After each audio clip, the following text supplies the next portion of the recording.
Welcome everyone to the thematic session on enhancing understanding and management of disaster risk in humanitarian contexts. This is the session where we'll explore what's getting in the way of better collaboration on disaster risk reduction in humanitarian emergencies, and we'll also explore some possible solutions. My name is Erwin Loy. I'm a journalist and editor at The New Humanitarian.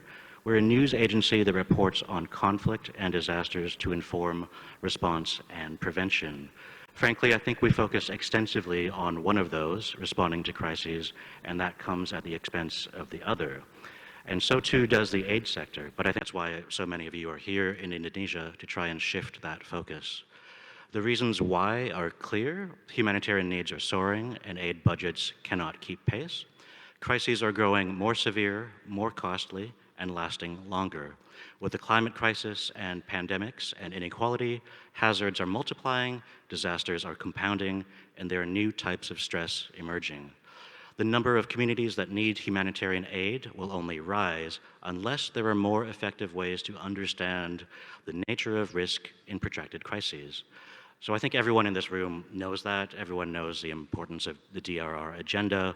What may be less clear is how to move forward and how to work together when you're talking about pressing emergencies, whether it be drought in Afghanistan or in East Africa, heat waves in South Asia, enduring drought and rising tides in the Pacific Islands, or as was the case in 2018, an earthquake just east of here in Lombok, followed by another earthquake and a tsunami just a month later in central Sulawesi. So this is what today's session is aiming for. We'll explore how to integrate disaster risk reduction in the humanitarian world. We'll look at ways of addressing risk across the humanitarian development peace nexus. We'll try and unpack the stumbling blocks and look for good practices and why they worked. As part of this, we'll hear about what the aid system can do better to support national governments. We'll hear about unlocking donor funds so that financing enhances collaboration instead of enforcing silos. We'll hear about what some NGOs and civil society are already doing in the DRR space, and we'll hear about the perspectives of communities that are facing displacement, and they're also looking for solutions. So to unpack all of this, we have 5 speakers to share their insights. They are Mr. Marina Talia. He's the secretary of the Tuvalu Climate Action Network, who is joining us online from Sydney, Australia. To my left is Dr. Banak Joshua Deowal. He's the Director General of Disaster Management and the National DRR Focal Point, the Ministry of Humanitarian Affairs and Disaster Management for the Government of South Sudan. I have Mr. Gernot Leganda, Director of Climate and Disaster Risk Reduction Programs at the World Food Programme. On my far right is Ms. Aisha Jamshed. She's the Country Director for Vet Hungerhilfe in Pakistan. And to my immediate right is Ambassador Marina Burke, who's Sweden's ambassador to Indonesia since 2018. Welcome, everyone. So first, some light housekeeping that I think you guys already know, but I'll repeat now. This meeting is taking place both on-site and online through the virtual GP platform, and it is being recorded. If you're watching online and you wish to follow the session in one of the 6 UN languages, you can select the language channel in the box to the right of the video window. You should mute the audio on the video player. Otherwise, you'll hear us twice. And we very much want to hear questions from the audience, and we'll be using slido.com to do this, as with the other sessions. You see the information there. We'll also have poll questions for you there. Here in the room in Bali, you can use your phone to connect to slido.com and type in the code that's shown up there on the screen. If you are in the room and are unable to use Slido, please raise your hands, and someone will help you. For those following us online on Hopin, please access the tab Polls and Q&A on the right-hand side of the menu. Okay, so I think we're ready to begin. We're going to start with a couple of quick questions to each of the speakers, one by one, and then we're going to open up questions from the audience, so please do start thinking about what you have in mind on slido.com. So first up, we have Mr. Marina Talia, who is joining us online. In addition to his work at the Tuvalu Climate Action Network, Marina is undertaking doctoral studies at Charles Sturt University in Sydney. He has a special interest in indigenous knowledge and climate change. So Marina, thanks for joining us. you're from Tuvalu, which is a low-lying Pacific nation. It faces rising sea levels, drought, king tides, tropical storms. Can you briefly tell us about, how climate-induced disasters have affected you and your community? Well, first of all, thank you so very much for the invitation to be part of this very important event. Given our smallness and the limited resources that we have, makes us prone to any existential threat. Tropical Cyclone Pam in 2015 have taught us a great lesson in Tuvalu, that we have to invest more on DRR and build more climate resilience of our people.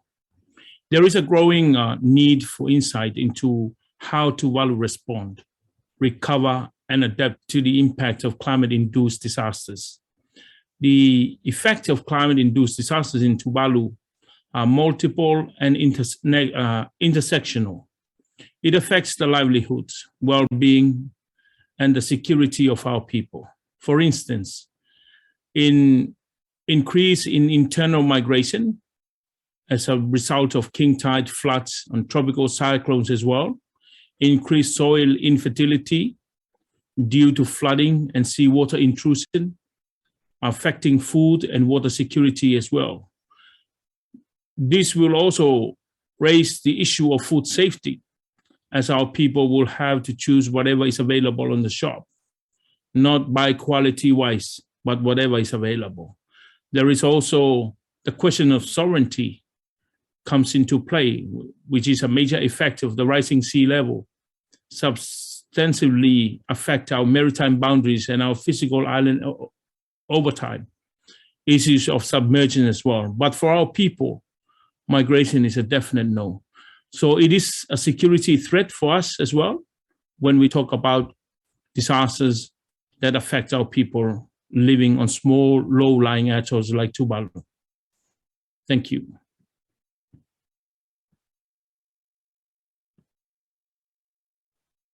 What's at stake, I think, for people in low-lying nations.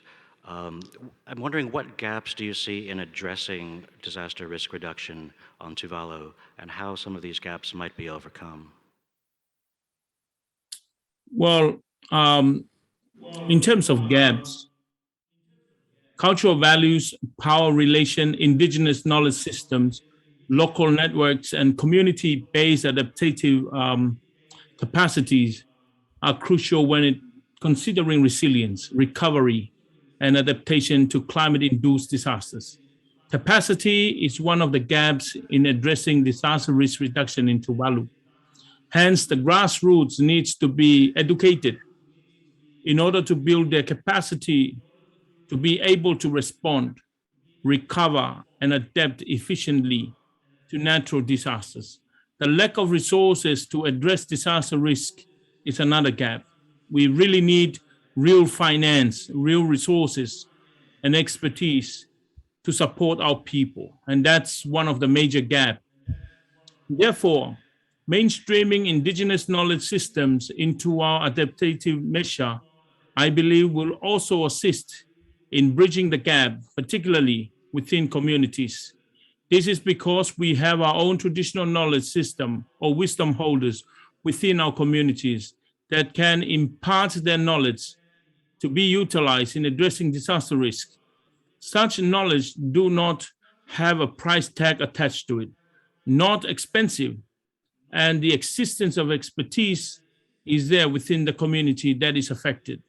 So we really need to use our elders, their wisdom, to support our own people, especially when it comes to policy design and crafting.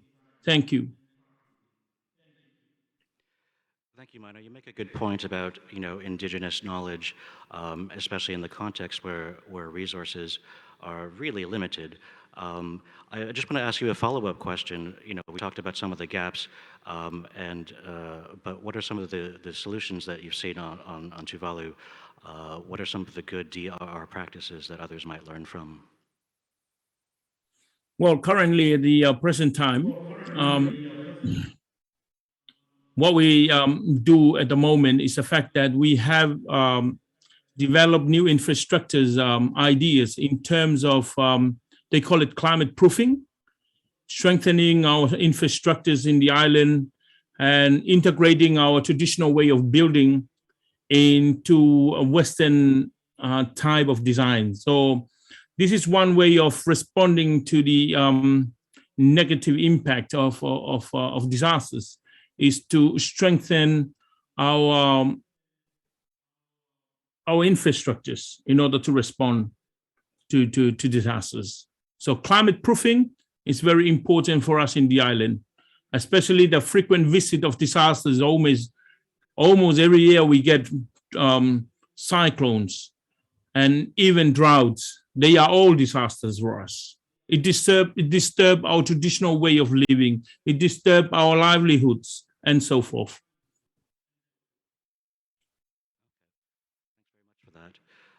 We're going to move to our next speaker, but before that, we're going to ask a couple of poll questions to the audience, both here in Bali and people watching at home.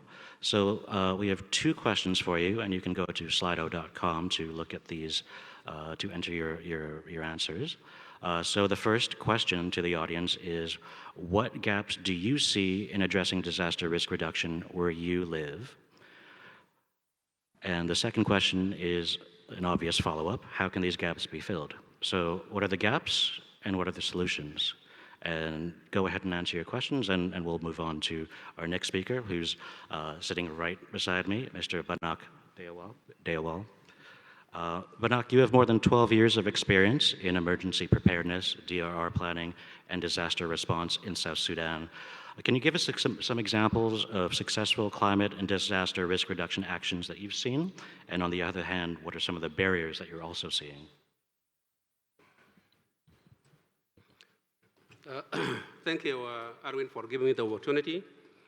South Sudan is one of the most vulnerable nations worldwide because of the impact of the climate change and lack of capacities. Despite this, also, we have made significant arrangement to link the climate change and DRR in the country. So first, we all know that we cannot address vulnerabilities without knowing the risk. So we cannot know the risk unless we have a framework. So what have we done then? So we have developed the disaster risk management policy, consulted wide in the community. We have developed also national strategies for DRR, and we are also on the way to draft the disaster law or the disaster bill. But what are the examples while these frameworks are being developed? Because climate change is not waiting until you develop your own strategies. It's hitting us every minute and every day. So one example is that we have a community project at the community level supported by our partners and led by the government. The example is the creation of a strong early warning at the national level that will be cascaded down up to the state level and the county. And in the county level, we have our numerators that feed the center and feed the end users at the center, especially the politicians, who are the people who can decide the direction. The second one is our engagement in the region. We have ICPAC, the IGAD Climate Prediction Center. It's a forum where we share ideas, climate information on a monthly basis, on a quarterly basis, and we disseminate this to the national level for decision making and also at the state level. We're also engaging with the IOM in terms of supporting community dike. That South Sudan has been experiencing climate change in terms of flooding for the last 3 years. And every year, over 1 million people are affected, and most of them are displaced from their home. So we came with a community project that support the community, indigenous participation in terms of building dikes, and then give them the weather information as required. We found this very useful because the feedback we get that the impact of the flooding in 2019 and 2020 is more or less than the impact of flooding in 2021 because the information that and support that the community is getting from the national government through the humanitarian partners working in the country. Thank you. Thank you for that, Banak. I'm wondering about how your government works with humanitarian and development organizations. What can these organizations do better when it comes to reducing disaster risks and supporting governments like yours? Well, the prime responsibility of the humanitarian first is to save life. And we found it difficult with the complex crisis that you have the conflict, you have the flooding, you have COVID-19, you have locust invasion. It's very difficult to convince a humanitarian worker that you connect the emergency with the development.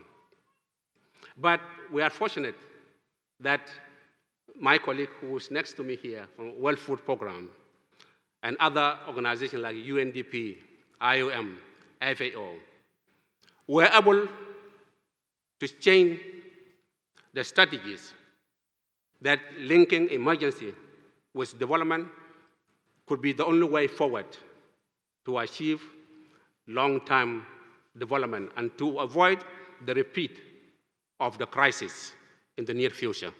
So that's what we are doing with our partners in South Sudan. Thank you. Can you give me an example of how some of these programs or efforts have been linked in a good way in South Sudan? The link between humanitarian development partners and the government of South Sudan, we have a forum, the Humanitarian Coordinating Forum. It's a forum where decision matters and access issues are discussed at a higher level. We also have the national disaster platform, which pull together experts from different, it is an interagency group that meet quarterly and discuss planning and programming related to disaster risk reduction. And this interagency ministerial committee is supported by our partners. Our partners come in and provide support, technical and financial support. And then this is how we move forward with our partners in the country. Okay. Banak, I'm going to ask you another question. I think we're ahead of time by a couple of minutes. So earlier we were talking and you talked about the attitude, everyday people in South Sudan, when they hear building resilience again and again, but they see emergency relief also again and again. You said that people are getting tired of hearing that. Could you expand on that? What did you mean by that? Well, when I saw the theme of this conference, moving from risk to resilience, I paused a little bit to ask the question. Is South Sudan part of this? Because, as I mentioned earlier, we are still struggling with the basic to know what is resilient, what is risk by itself. If we don't have the capacity, or don't have the necessary support to identify the people at risk, and to know the risks and the threats, and to carry out credible vulnerability analysis, so how can we move from risk to resilience? I keep telling the DRR practitioners that resilience is not about the results, but it's about the sustainability and ownership. So where are we today in 2021? And we are left only with 7 years to finalize the implementation of Sendai framework. So I think it is premature to talk about resilience in South Sudan, whereby communities still are impacted every day by the risks that are associated with. Thank you. Thank you. I think that's an important message to when we're in conferences like these. We hear these words, but what do they actually mean in the middle of crises? So I think we'll come back to elements of that later. For now, I believe we're going to look at some of the poll questions that we posed earlier. And so here we are. We asked people what gaps you see in addressing disaster risk reduction where you work and live. See, weak governance structure needs to be addressed. I think that's something Aisha was interested in talking about later. Raising awareness, traditional and cultural values. There's little focus in avoiding disaster risk creation by the private sector and states, treating it as technical capacities and also not a political goodwill problem.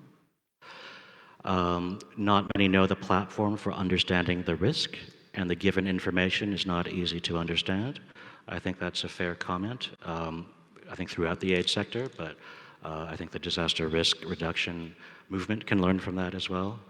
And I think that's all I can see on the screen. So unless that's, oh, here we are. Youth and vulnerable communities. I think we've had a number of sessions on that throughout this platform, and I've been heartened to see that. I think there's a long way to go, and I'd be interested to hear anyone's thoughts on this panel about where that intersects in humanitarian contexts. It includes persons with disabilities still left behind, and I think we've had some strong speakers on this subject throughout this platform this week. Knowledge of grassroots and local communities, I think that's going to come up very soon in this panel, the importance of localization, and perhaps where it differs when it comes to DRR and what that might mean. Lack of collaboration between humanitarian and development actors, yes, that's why we're here. And local ownership again, yeah. So I think there's a lot of good responses there. I think that really meshes with what the speakers here have in mind, and it's what we've been talking about all week. So I'm glad to see that. And let's see. I think the next poll question was about solutions. If we have these, how can these gaps be filled? Awareness. I guess that's why we're here. Leadership and disaster management, filled by non-politicians. Maybe you have thoughts on that.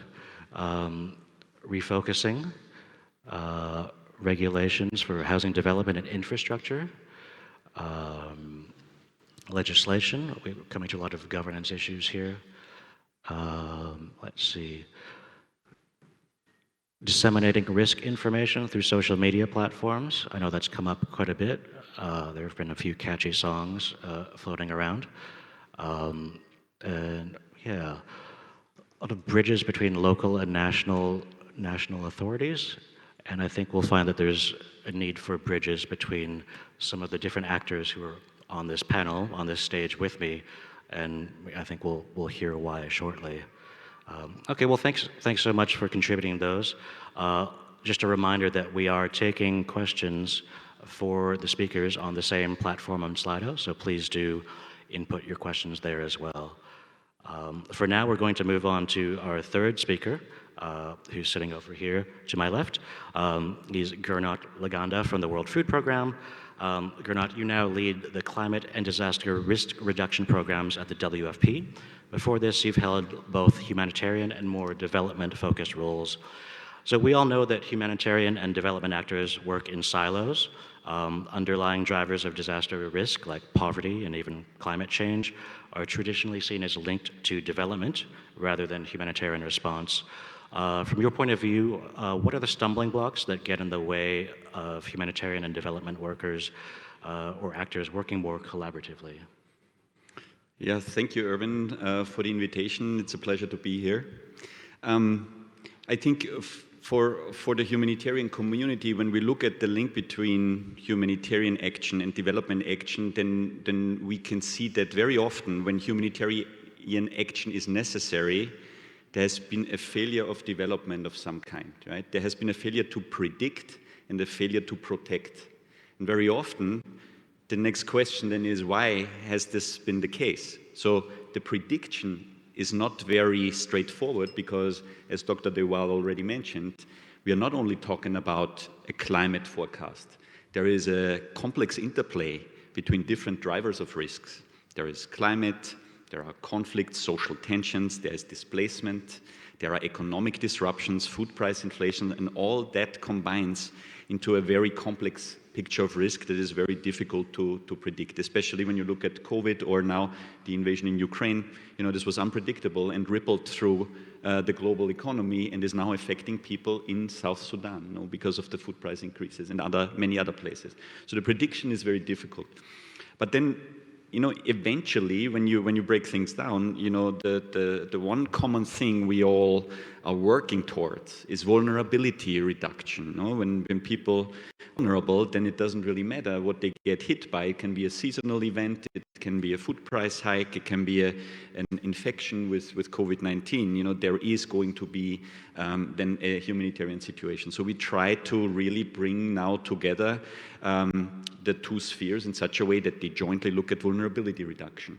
And what has already been mentioned now in the context of South Sudan is this idea of anticipatory action, where you, in a sense, have two complementary pieces. You have an upstream part that starts from forecasting, modeling, providing scenario or developing scenarios and contingency plans together with governments, coordinating with other actors on the ground.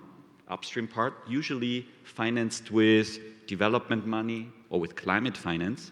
And then you have a downstream part, which is about now targeting the people who are in harm's way, knowing where they are located, and pre-positioning finance, which can be humanitarian finance, and making sure it gets out early once one trick in a forecast system fires off.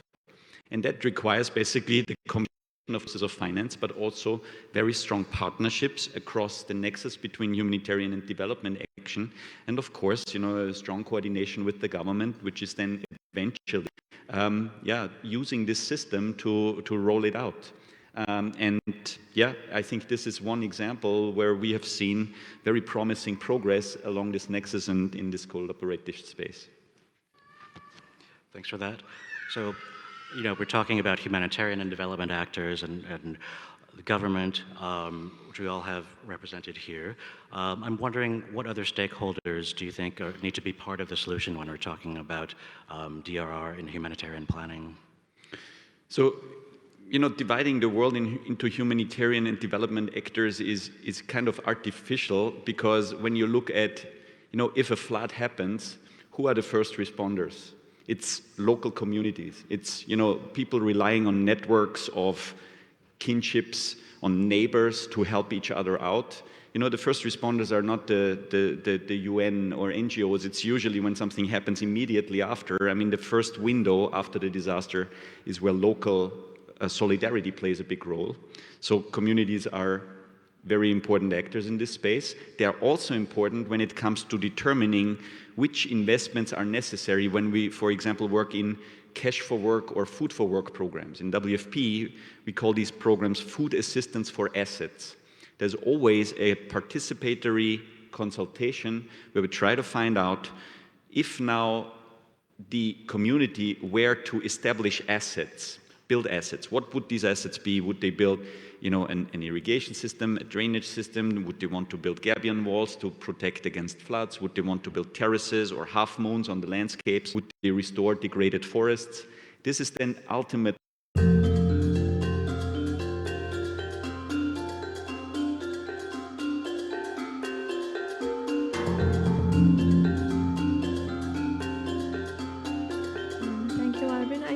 when it comes to the private sector, there are various things that can be done, especially when we are talking about innovations and trying to roll out certain activities that can help the community, and then in the longer run also engage youth in terms of resilience and risk reduction.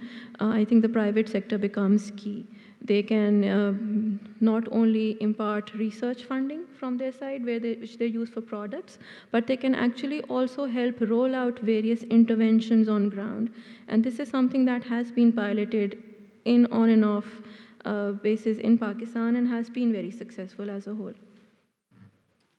Okay, thanks for that. So the questions that we had actually talked about, we're interested in what drives risk in emergencies and how they can be better addressed. Can you give us examples from Pakistan, which we know is experiencing a very severe heat wave at the moment? What are some of the drivers of risk that you see, and how are they addressed at the local level? Yeah, no, thank you. In my opinion, some of the risk drivers, and I think this is not just pertaining to emergencies, they just get compounded in terms of complex emergencies, but some of the risk drivers would definitely be poverty and inequality, unsustainable use of environmental resources, rapid urbanization, climate change for sure, food insecurity. All of these are risk drivers that really keep the community or in a cycle of continuous, how should I say it, continuous risk, right? So these would be some of the key drivers that are always there in all sorts of emergencies. In the case of Pakistan, there are not only complex emergencies that Pakistan struggles with, but emergencies are really compounded, right? You have floods in one area, you have drought in the other, you have heat wave in one, there's earthquake, there's cyclones, food and nutrition insecurity, that's like a constant in the country throughout. Coming to some of the examples, and I think I would like to start from the government, because that is one very good example that we have, the formation of ERA, the Earthquake Reconstruction and Rehabilitation Authority in 2005, which then later translated into the National Disaster Management Authority. Then they were linked it with provincial structures, district level structures, which were then in turn linked with the village level structures that were formed through the civil society. So I think it's a very good case study, and it has lots, this entire structure has lots of learnings, lots of successes that people can tap into and learn from. Then moving on to how we've been hosting in Pakistan Afghan refugees for over 3 decades now. We still have 3 million Afghan refugees. In 2009, there was internal displacement that took place. And I think as a result of that where the FATA development plan was developed in consultation with the UN, with donors, with the private sector, with the civil society, and even the community elders. It was a very comprehensive program. It targeted the triple nexus approach in all its forms. And the way then it was implemented collectively, again, is a very good example that we can look into. Coming to more recent examples, I think would be the one on disaster risk financing. Together with the START network in Pakistan, we are targeting the humanitarian ecosystem where we are looking towards an inclusive system where we have all actors at the same platform looking at the same thing. So we have NDMA, for instance, we have UN representatives, people from INGOs, NGOs, research institutes, local academia, as you were just pointing out, and even representation from the private sector. And I think as a whole, the entire model, the way the governance system is set up is very good. We are targeting we are looking into anticipatory action through scientific models. They are predictable models that can then are ultimately going to become open source for everybody. We've so far triggered 7 times. We're targeting 3 disasters: drought, heat wave, and floods. We've reached around 9.4 million from 570,000 pounds.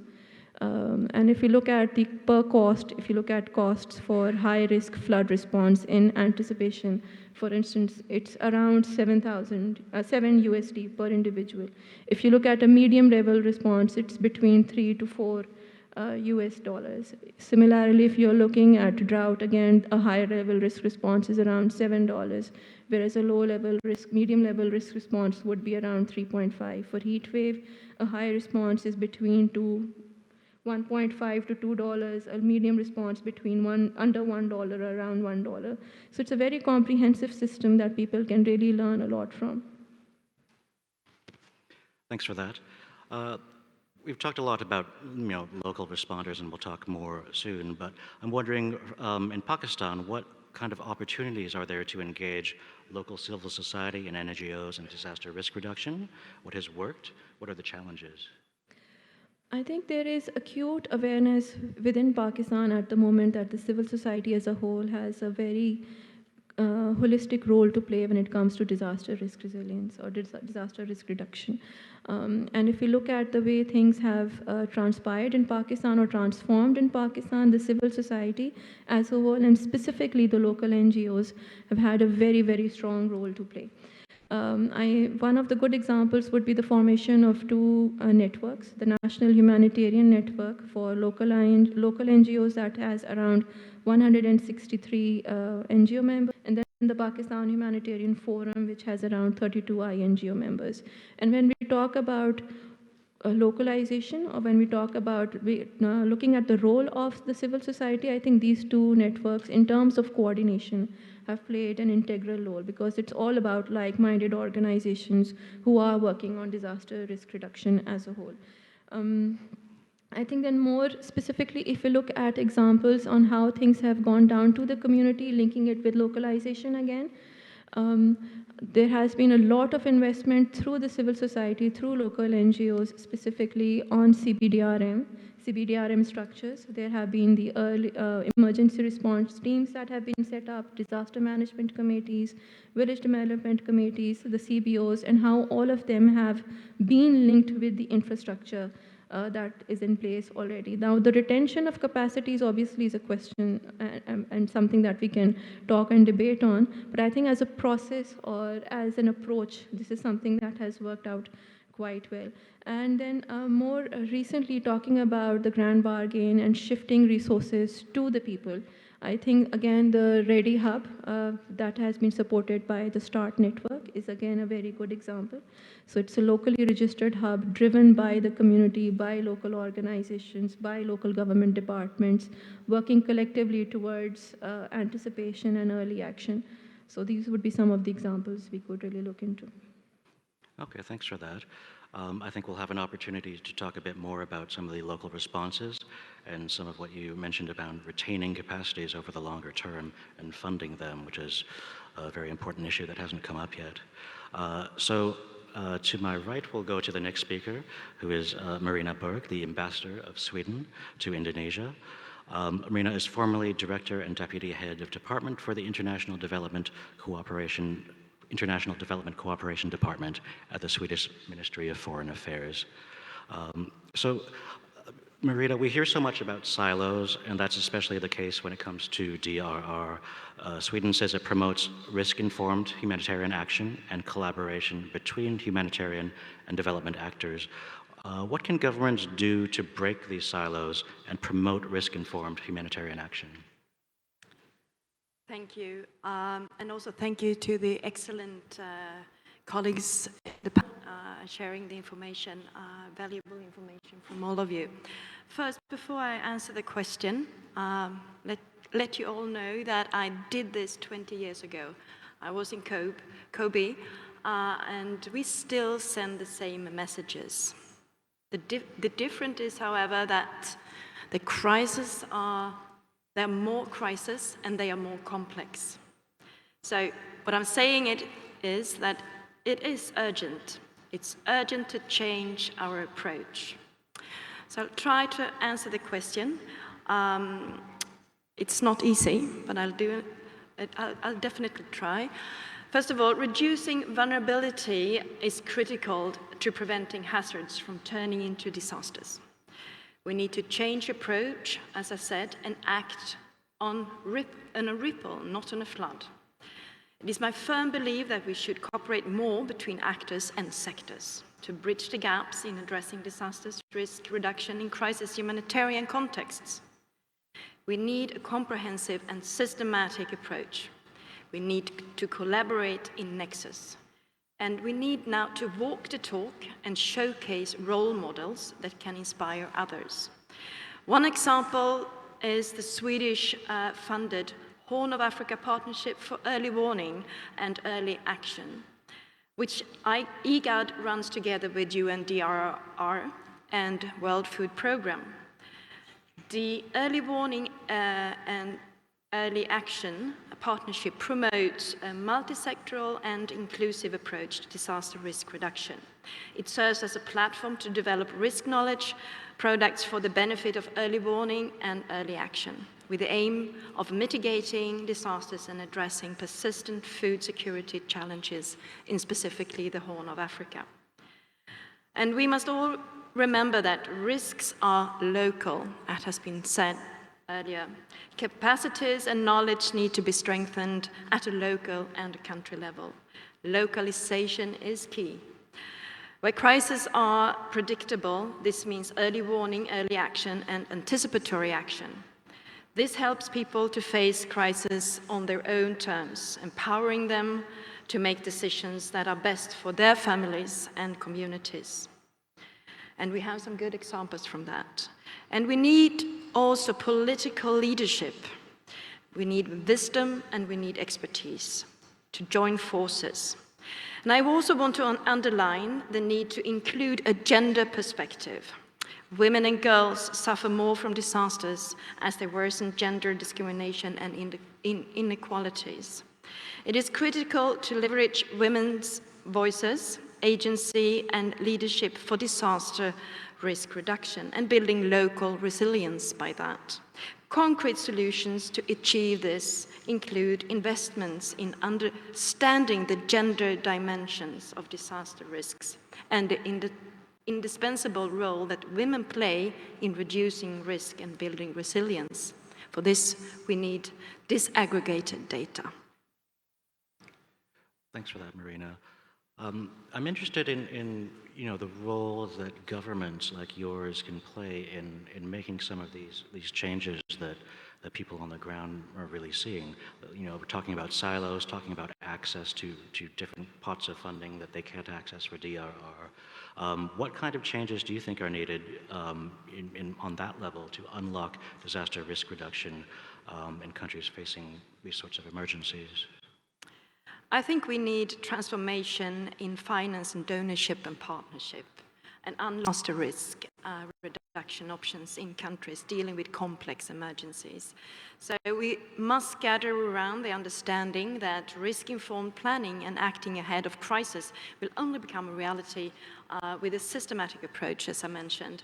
And that requires blended financing across actors and sectors. We need, in a sense of urgency, we need to be innovative and pragmatic and do more with existing funding and existing financial mechanisms. We should not invent new financial structures, use what we already have. Climate financing must, for example, also be allocated to early warning systems, anticipatory action, and other risk-reducing measures. Not least in fragile and vulnerable countries and humanitarian crises. The gap in building resilience, adaptation, and mitigation needs to be bridged. Triggers for such climate financing could be similar to those of the Central Emergency Response Fund for anticipatory actions. I firmly believe that development actors like, for instance, the World Bank and the regional development banks, as well as private sector, need to be more engaged. They must lead by example in financing early warning, early action, and disaster risk reduction. Also in fragile and vulnerable countries, one possible option to explore is if development actors could fund anticipatory action through this CERF, the Central Emergency Response Fund. Thank you for that. So thank you everyone for your initial thoughts. I think we've already heard insights on what civil society and NGOs can do and a few innovative approaches. I think we've talked about the link to the localization agenda and supporting local actors to drive locally led solutions. But as we know, the localization agenda, as far as local actors are concerned, is very much a work in progress, so we may come back to that, I feel. And we've started to explore themes around risk financing, and I know we're going to come back to that very soon. So now I think we're going to open up the session to questions from the audience. And again, you can continue to put in some of your questions on slido.com, and many of you have already. And so let's see here. I think the first question we can pose to everyone who wants. We haven't really talked about it in depth yet, but how can we better include the displaced, migrants, and refugees in local disaster management systems? Are there good examples from many of your areas of work?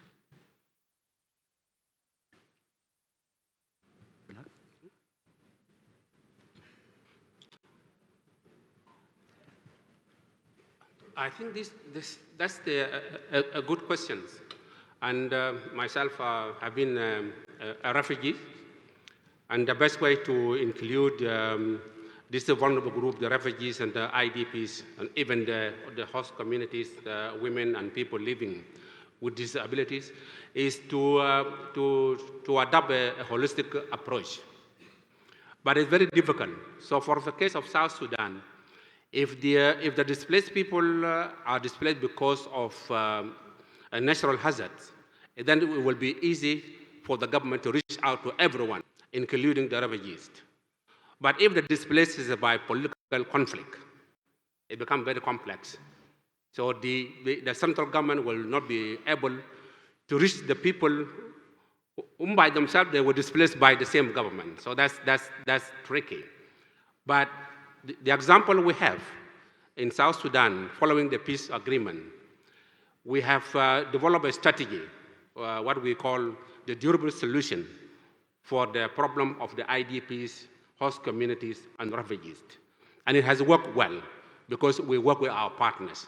We were able to reach the refugees, in their camps using our partners like UNHCR. We also reach out to our IDPs using government machinery or also using community network. So it is approach. Any approach for inclusivity, if there is any group that is isolated, I assure you that the end result is a failure. Thank you. Thank you, Banak. I know we want to get through as many questions as possible, but I think there's one important consideration here which we see in the field over and over. And this is basically the decision when we provide humanitarian aid, whether to provide food or whether to provide cash, right?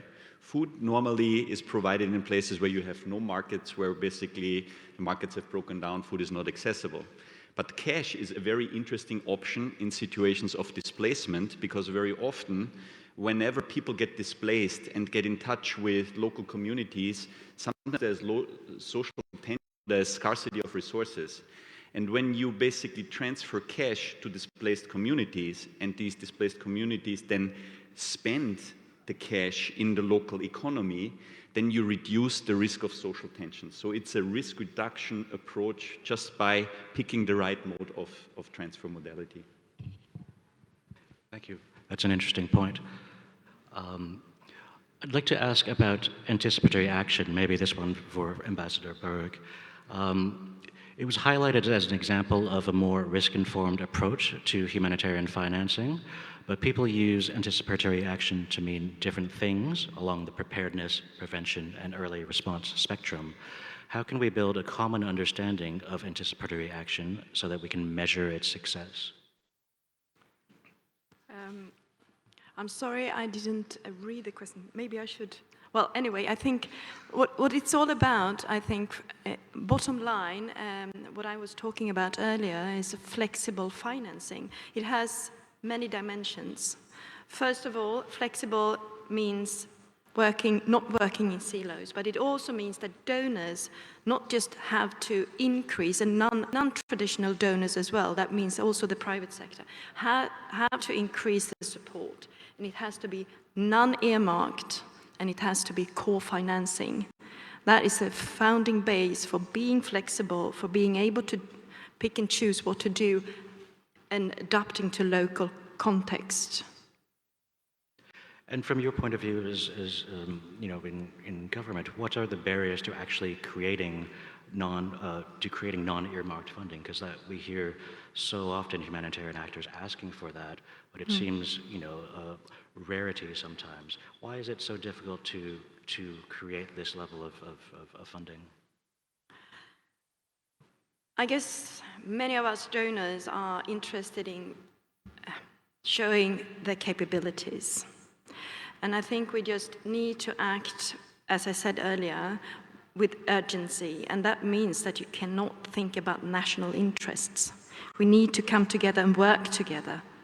And I think that is difficult. I guess it is. But given the situation we have right now, with that complex crisis we are facing, and we cannot really show any results within the framework that we have right now, we need to act together and put aside national interests.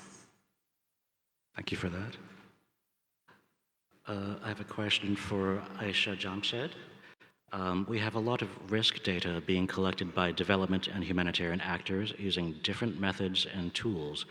Coverage of multiple hazards is weak, and a shared risk analysis is weak. Shared risk analytics is weak. How can governments and actors at the HDP nexus share and make better and more common use of risk data and risk information across the nexus? I mean, my first reaction to it would be, please stop hoarding data so that you're sharing information, you're coordinating. Don't use the information you have as power that you can access over the other stakeholders. I think that is the key to the entire problem. Thanks for that, very succinct. I might do a follow-up with you, Aisha, on localization. I think it strikes me as an outsider to this world that there's a clear emphasis and buy-in on localization within the DRR sphere, arguably more so than in the humanitarian sector. But as we know, the localization agenda is, a work in progress, as we've said. I think many people peer in the DRR reduction as a bridge between humanitarian and development. I wonder if DRR is also something that can be enabling for localization as well. What have you seen? I think there can be no disaster risk reduction or resilience without localization. And again, I'd like to use the example of Pakistan. We moved from having funds that were high up there and suddenly dropping down to absolutely no funding. And what really did help us retain the disaster risk capacity that we had in country, the local structures that were there. What is sustainable in the long run, how much has been actually localized. So if you say you can have one without the other, I don't think that's really possible. Okay.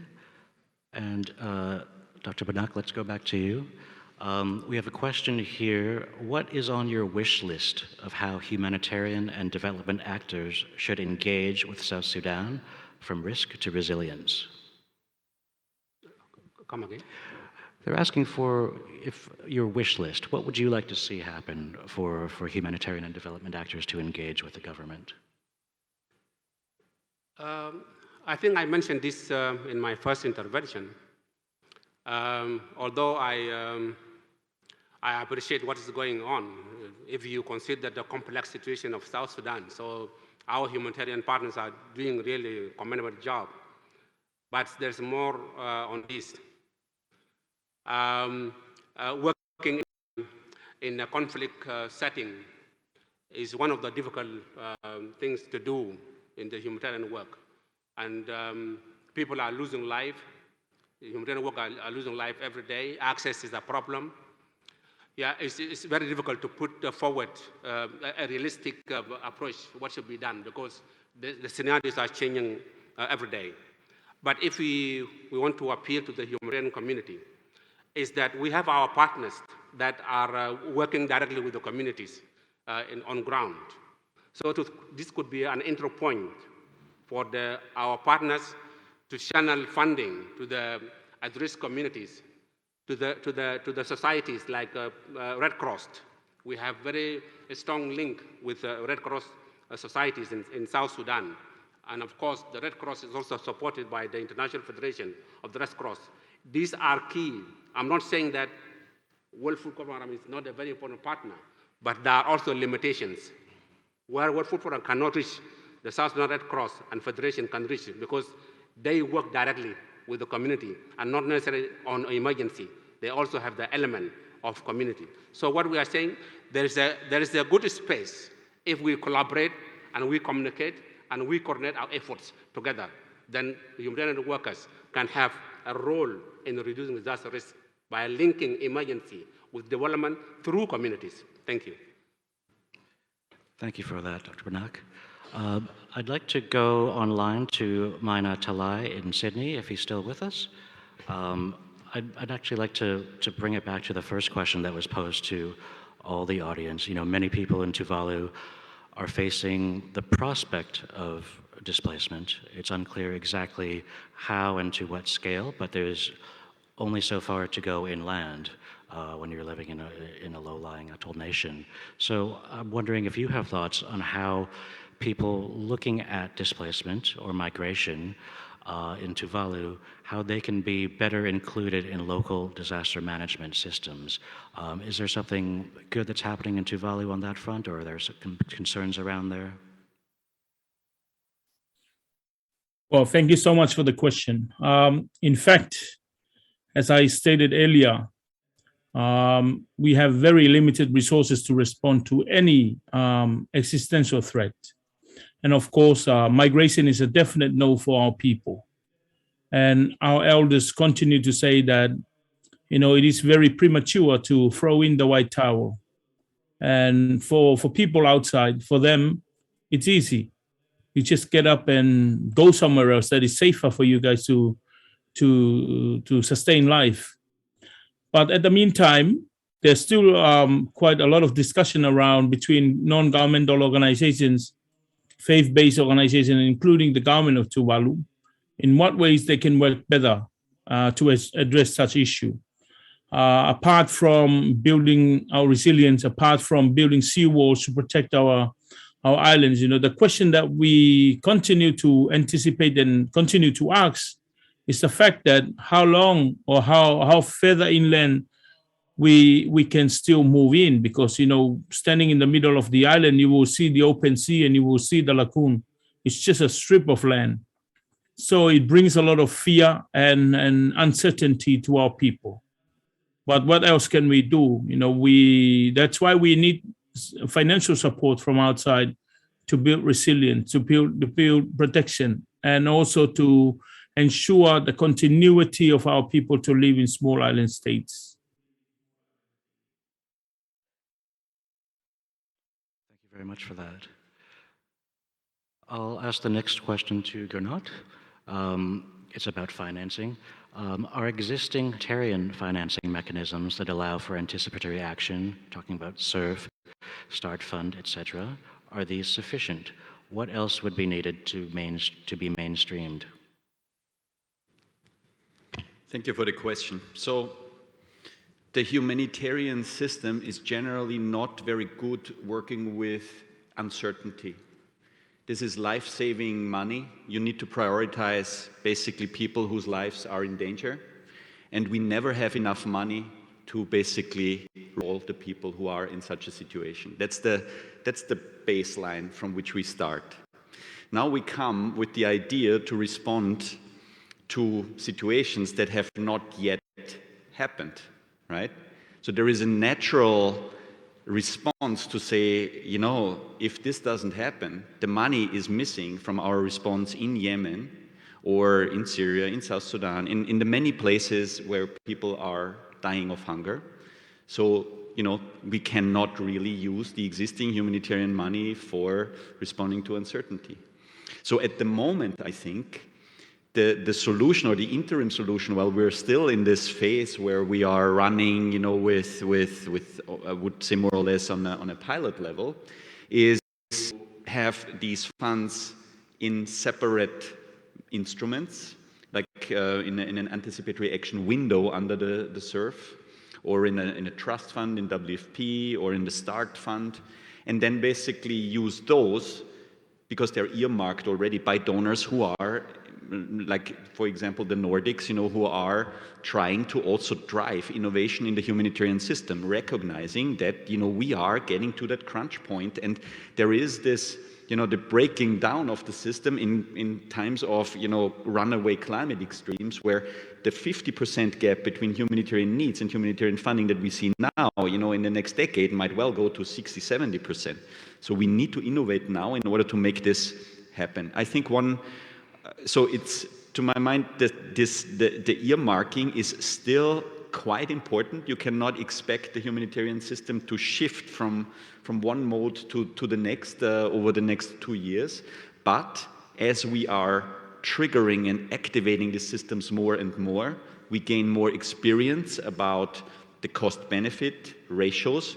And I think, that's my prediction, in 3 years we will come to the conclusion that even if you trigger a few times when the worst case has not happened, you still have a better cost-benefit than when you respond only weeks later, when already the worst humanitarian situation has already developed. So I think we are on a good track, but we need to make sure the evidence gets collected after each trigger activation so that we can grow these systems. Thanks for that. Dr. Panak,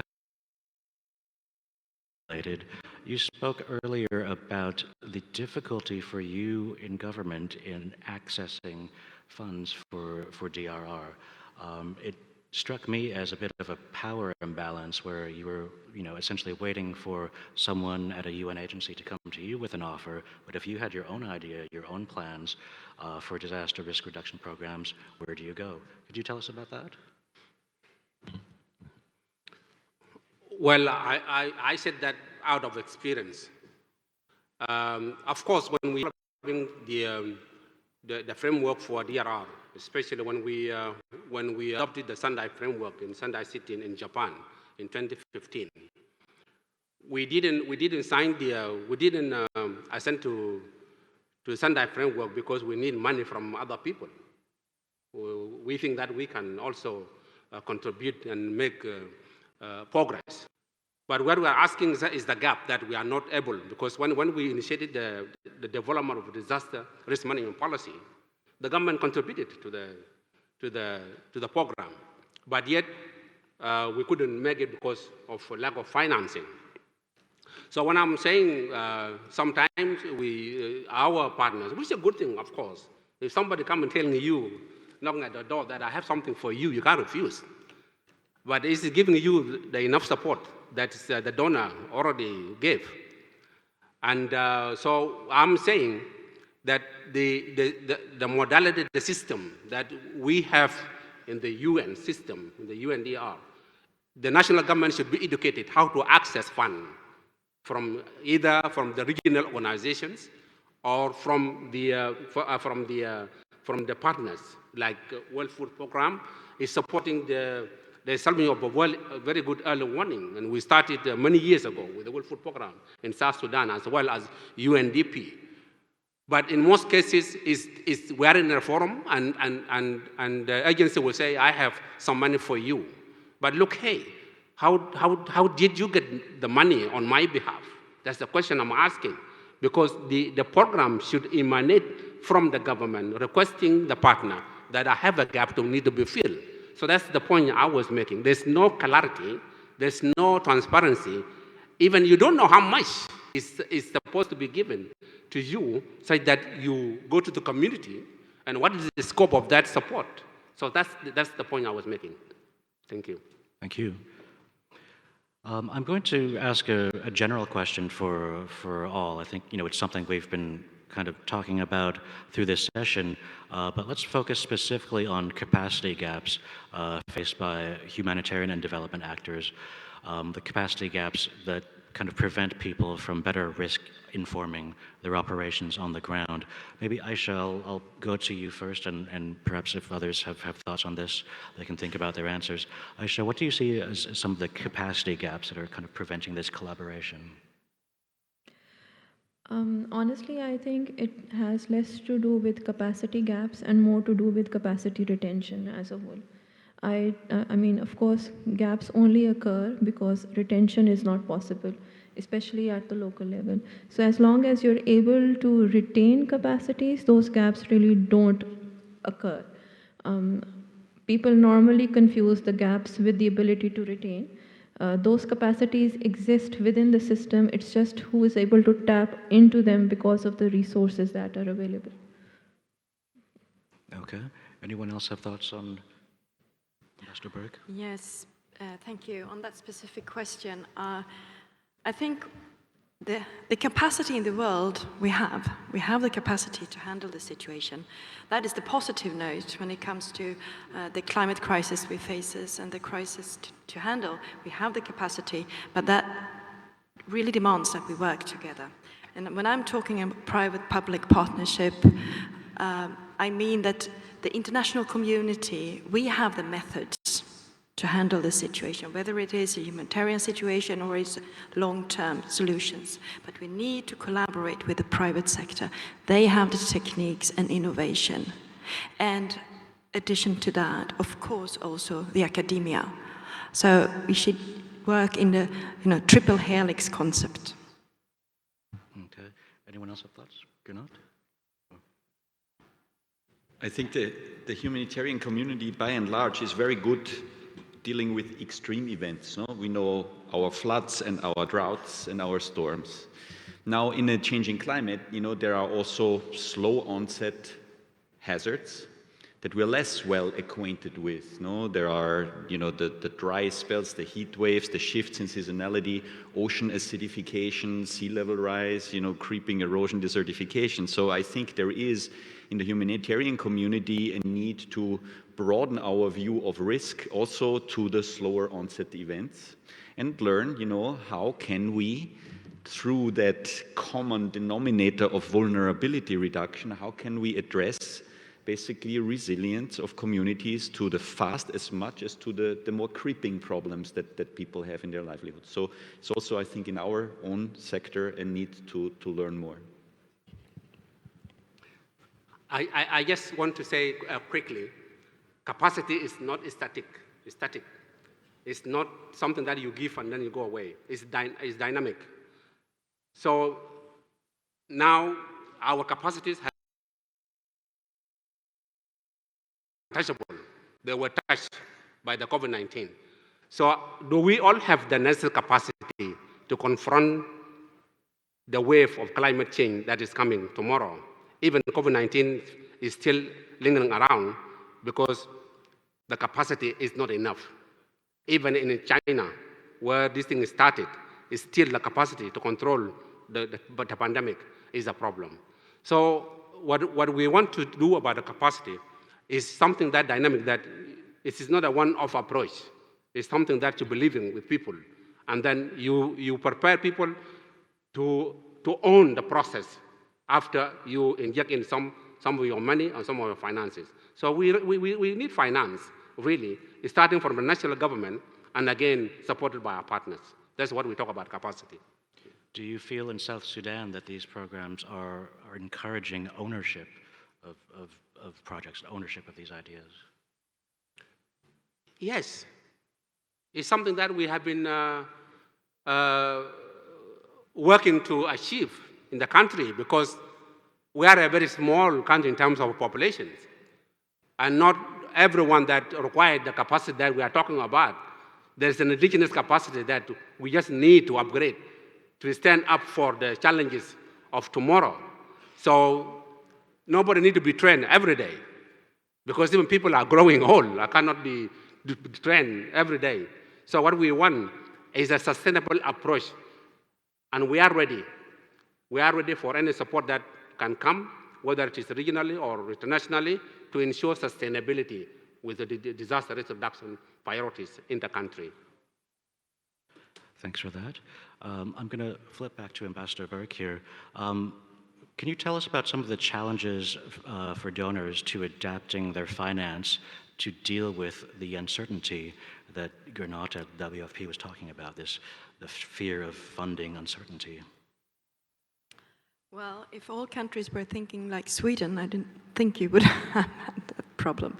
I think that is the shortest answer to the question. But it is, of course, a problem to send out, as a UN organization, not being able to predict if you know what kind of funding you have. But what can we do about more than just asking everyone to increase the support and co-financing non-earmarked? Okay, fair enough. I think I'll ask a general question for everyone as well. I think there's this perception that humanitarian workers, humanitarian actors, don't necessarily see disaster risk reduction as part of their core responsibilities, or they're a bit unsure of how to integrate it, is perhaps more accurate. How do you change this mindset? Are there any ideas for kind of creating this change from this panel?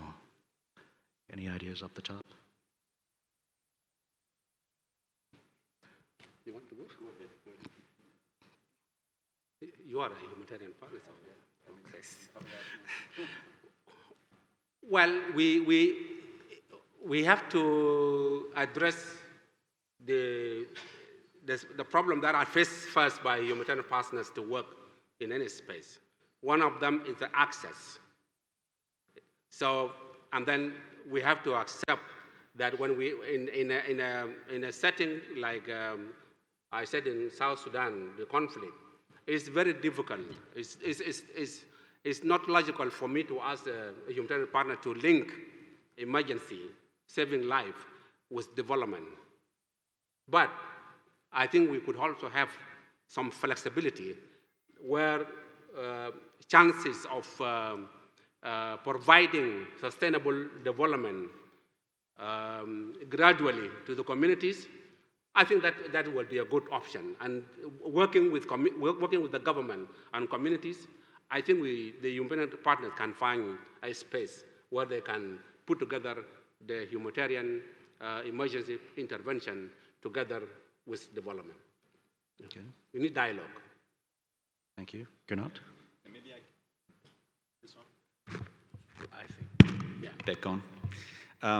Maybe I can add that, yeah, in the humanitarian system, I think we need to create a mindset to shift from managing crisis, managing risks. No, so there is a transition here that needs to happen. But a window that is usually quite conducive to this is after a disaster has happened, then there is basically this consideration, because there's this learning point. You understand why has there been a disaster? No, what are the issues basically that put people into this situation that they are now dependent on external assistance? Is it because the landscapes are degraded and the water didn't flow, or it came too much? Is it they don't have access to financial services? Is it they didn't receive information quickly enough? So there, at that point, after a disaster, the mindset of many humanitarians is, of course, on saving lives, but then there is the diagnostic as to why did this happen again, or why are we doing this, for the second year now in a row? And in this, it goes back, I think, to this building back better conversation. Building back better means also learning from an impact. Why it has played out the way it has played out, learning from it, and at that point, I think, is the entry point for risk management, thinking about it, talking with the government, talking with our NGO partners about this, so that next time something like this happens, or something that it's even bigger happens, we are better prepared, and we are thinking in terms of risk as well. Thank you. Ambassador Burke? Yes, maybe I can just add to that. From a global outset, what really needs to be changed when it comes to mindset is the way we look upon the climate. The core risk when it comes to risk reduction is about climate change and how we combat climate change. And that is the mindset that has to be changed. And I really don't want to come back in the end of this framework, or my colleagues coming back saying that we failed. And if we fail, that is only because we don't see the effects from the climate change, because that is the core risk that we have to handle. Thanks for that. We're running a bit short on time, so I think we'll wrap up soon. I'm going to ask all our speakers today to, in about a minute or so, give or take, to basically give us their key messages. I think, it's at a forum like this, it's really interesting because we have a range of backgrounds on this panel and in the audience, from governments to NGOs, UN agencies, civil society. So basically, in short, very short, what is the message you want to get across?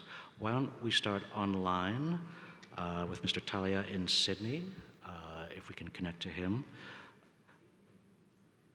Thank you. I think thank you. My key message is very Okay. short. Is the fact that we need finance that are accessible, easy to be accessed, not just by government, but also by communities. Thank you. Thank you. Ambassador Burke? I would say two things. From a donor perspective, flexible financing means non-earmarked core support to the UN agencies. The other thing is stop working in silos. And from a donor perspective, that means start to talk to the private sector, start to work with public partnership, walk the talk, really, and include academia. Thank you. Thank you. Gernot? Well, to my mind, one important message would be that saving lives needs to happen basically at the same degree of effectiveness as resilience building. You know, we need to have two parallel lines that work with the same degree of emphasis, with the same degree of urgency. At the moment, unfortunately, basically, the bigger the problems are, the bigger the humanitarian needs are, there is a choice. You know, governments need to make a choice between, you know, saving people or planting trees or preparing for the next disasters. No, it's always, whenever humanitarian needs outweigh the available finance, there is this pullback, you know, to the more short-term response. And this is in the grand scheme of things, looking at how the world evolves, I think a very problematic development. So we should not have governments, UN agencies should not have choices between either saving a life or planting a tree. What we want is, we want healthy children to plant trees tomorrow. You know, that's where we need to get to. Thank you. Aisha? Yes, thank you very much. I think from my perspective, the key message would be that we have frameworks, 3 frameworks that normally aid workers look into, right? There's the SDGs 2030, there is the Paris Agreement on Climate Change, there's the Sendai framework. The underlying message of all these frameworks is resilience. And I think much like the humanitarian workers who identify with different things, I think if we really want to look at resilience in the longer run, there needs to be a convergence in all these frameworks in the actions that we take. Thank you. And Banak, please.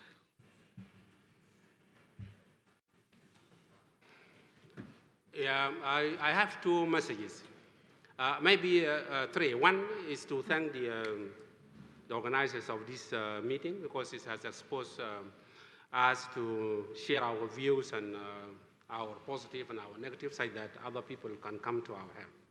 But my first message is this,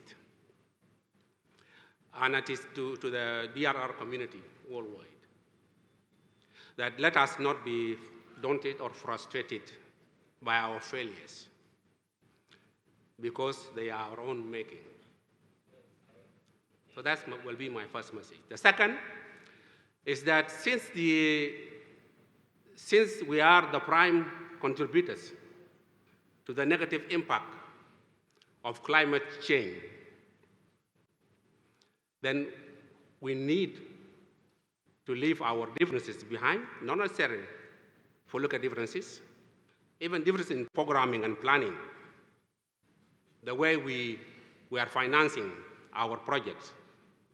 Leave the difference behind and work in solidarity and accept responsibility and provide life-saving and long-term and sustainable development to the community in need of assistance. Thank you. Thank you. And thanks to all the speakers on the panel today. I'm going to sum up quickly, and then we'll break for the next session. I think it's been a really interesting discussion, and I thank everyone for their viewpoints here.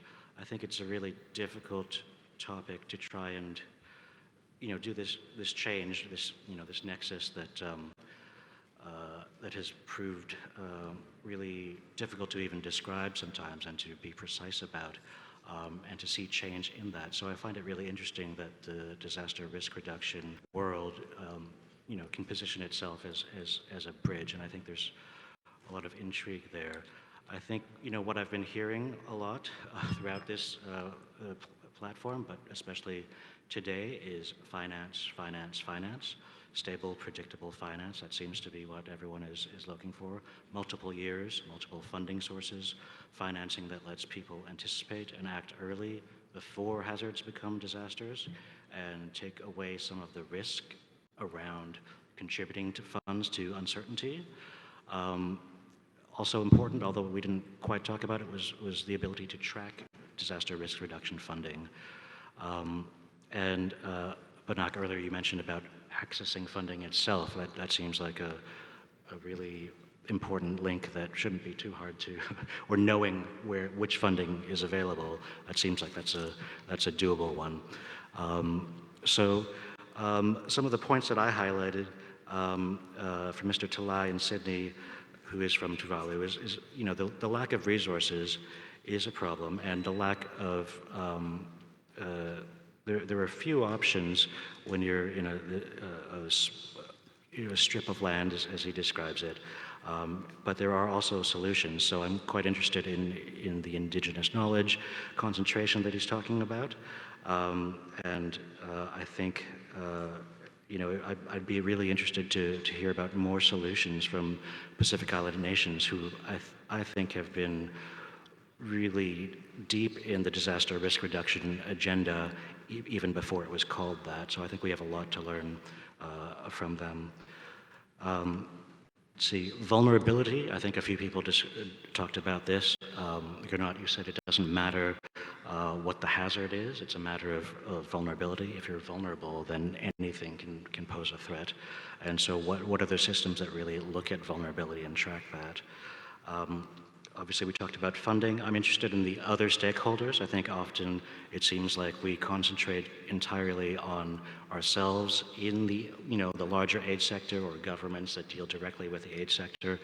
But who are the other stakeholders? And that's especially clear in disaster risk reduction, where it's so much of, you're doing it right, it should not really, it should never reach a humanitarian world is. So I'm really heartened to hear about the concentration on this panel and throughout this platform about this, looking at private sector, looking at local researchers, and what else is available, including public-private partnerships. I'm heartened by what's going on in places like Pakistan with the START network. I think the fact that it brings together NDMAs, UN agencies, and I think you said private sector as well, local academia, that to me seems really interesting and quite rare. And I know there's been some success stories of how the START network has enabled early responses, anticipatory responses, and I think that's something to watch in the future. And I'm heartened by the role of civil society in all of this. I think, I have a personal focus on localization for the last few years, and I've become, to be honest, a bit disenchanted by some of it, because it seems like we talk about the same things all the time, because we do. And I think people have their own convenient views of what localization is, and it fits their own agenda. I find it really interesting that the disaster risk reduction world can see the importance of localization with no strings attached, as far as I can see for now. And so I'm really interested in the potential for DRR to be an enabler for localization, and I'm interested to see, as an observer, where that leads us. So I think we're going to wrap up for now. I'd like to thank all our panelists, and I've been told that I have some words to offer about what's happening. So I'm asked to tell you all to please vacate the room, as the space will be cleaned according to COVID regulations. Please check the GP agenda to make sure you're on time for your next session. The next session here starts in 45 minutes, and please take the GP participant survey, which has been sent to your email this morning, I'm told. Thank you, everyone.